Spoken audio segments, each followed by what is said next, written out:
बिस्मिल्लाहिर्रहमानिर्रहीम। अस्सलामुअलैकुम। आज हम बनाएंगे एनर्जी से भरपूर काले चने की चाट।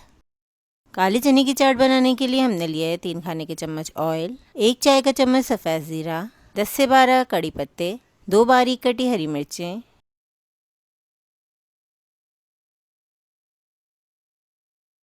एक उबला हुआ आलू। लो फ्लेम पर 1 मिनट तक पकाएंगे। अब मसाले शामिल करेंगे। 1 खाने का चम्मच कुटी हुई लाल मिर्च, 1 चाय का चम्मच आमचूर पाउडर, नमक हस्बे ज़ायक़ा, ज़ीरा पाउडर 1 चाय का चम्मच, चाट मसाला 1 चाय का चम्मच, लाल मिर्च पाउडर 1 चाय का चम्मच,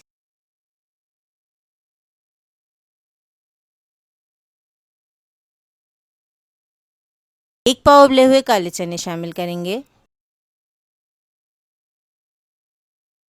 1/4 कप पानी ऐड करेंगे। 4 खाने के चम्मच लेमन जूस।